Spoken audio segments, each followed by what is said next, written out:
The first question for me for the weekend, I was at Marvel Stadium. I watched North Melbourne take on Fremantle. The Dockers got the job done in the end. North were impressive. And then following them, Hawthorn played Melbourne. Would you rather lose like North Melbourne or would you rather win like Hawthorn, playing that style of football? And I know you take the win at all costs. Both sides lost. There's history with these two clubs. I mean, Alistair Clarkson was, if not booted out by the Hawthorn Footy Club, they were happy to see him go, and they were welcoming in Sam Mitchell for lots of different reasons. He'd been there for a long time. He had 4 premierships. The suspicion was that the Mitchell method would be more conducive to a younger list. They were in the rebuild. They're going to be aggressive and strip it all back. And here we were, back-to-back games. We saw a Clarkson team come out and play stacked full of this young talent, play the exciting modern-day brand, and then we turned over the page and watched Hawthorn just bore everyone to death. This is exactly the way that Hawthorn looked in the last couple of years. It's like Sam Mitchell is trying to add the next layer for these players, but it's nearly been an overreaction, hasn't it? Well, have a look at this. This is the games experience. So we know Hawthorn were in the rebuild. This gives you some perspective of where North Melbourne are at. That's the least experienced North Melbourne team that's been out on the deck for 14 years. Brownie, you and I watched the game. One stage it was 7-2 against the Fremantle Footy Club, and you just saw what they're trying to build. It became obvious. Impressive, Gus, impressive. And the ball movement was sensational. North ball, it's been aptly termed. I think Georgie Wardler, we might have said it in the pre-season, Gaz, and that was on show. You've got McKercher, Scott, Sheasel, Fisher, a big part of that off half-back, but you can tell they want to play that offensive game style. So which group of supporters is happy with those numbers? You go and watch your team play in the first quarter, you know you're not going to win a premiership this year, but you want to see something. They took 13 marks, metres gained per touch was 17. The other mob took 53, the metres changed 9. One side went inside 50 20 times, the other side went inside 56. It was stark. I mean, the fact that it was back-to-back was so stark, and I had to fly home to watch the Melbourne game, and I looked at it, I said, it's a different game. Because when Fremantle got going, by the way, their ball movement was outstanding as well. But this stuff, it's Wardlaw, it's Sheasel, it's Stevenson, McKercher, Scott, Fisher. Fisher off half-back was picking the eyes out of it. So for North fans, it was exciting. It was an exciting afternoon at the footy. Fremantle, to their credit, got to work. You're not suggesting, though, Gaz, that they're the coaching styles, Clarkson has gone out and said, play this offensive brand of football, it's attractive to watch, and Sam Mitchell's gone out and said, let's just play this dour defensive style of football, which everyone hates to watch.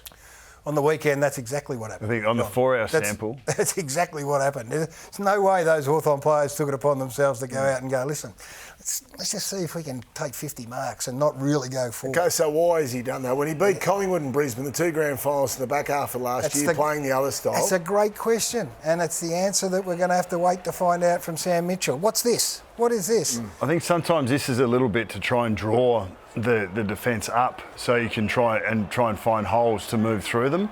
They weren't able to do that, and they went away from it really quickly after quarter time, and they looked a lot better in the second quarter. Could have been a couple of goals closer than they ended up. Even the first 15 minutes of the third quarter, they were competitive. I would suggest that they're two teams in very different stages of their evolution. I think North Melbourne are where Hawthorn were 2 years ago, where they played gone backwards. Well, no, I don't think they've gone backwards. I think they're trying to work out how to take the next step, and North will be there. In 12 months, 18 months, I think they'll work out that they need to take the next step, because you don't want to be giving up. I hope North aren't there in 2 years' time, taking 53 marks in a quarter. But you don't want to be giving up. You don't want to be giving up 9 goals in a run to an opposition, which is what Hawthorn were doing in the last 24 months as well. They spooked by Lever and May, and the intercept marking, and so they overcooked it. Look, we're not going to go long down the line. We don't want to get intercept, so they overcooked it. So do you think they've more overcooked it, or do you think the North are more advanced than Hawthorn? No, on the game styles from the weekend, North were playing the modern sort of footy that stacks up. Now, Sam Mitchell's a smart coach, we know that.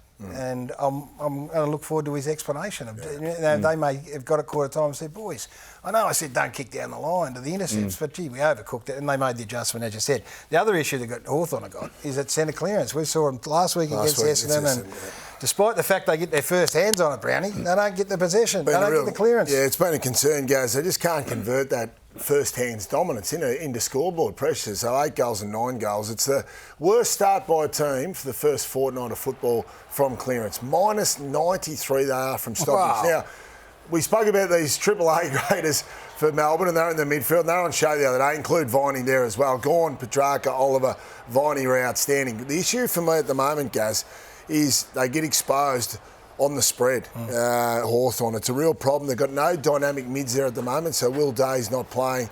Jath comes more off half-back flank, but that's been a bit of an issue. Young Newcomb's down a little bit. He'll find his way back to form, but it was really exposed on the weekend against an A-grade midfield, granted. Sam Mitchell was right on this straight after the game. He said centre bounce was a strength of ours last year, and it's a weakness in the first 2 weeks. Well, so, 93, down 93 in clearances, he'd want to be across That's over the field, but centre bounce itself, I think they're down 18. They were a plus 12 side last year, so that's a 5-goal swing. That's a 5-goal swing in their centre bounces alone. And they're really unpressured clearances, the ones we did last week, Gaz, centre bounce and those ones as well. They're out the front. Oppos are getting out the front, so that's a bit of an issue, Bucks, that obviously from a method point of view they need to fix up. So Kangas, on the right track. We'll talk about Fremantle in a moment, and the Hawks got work to do.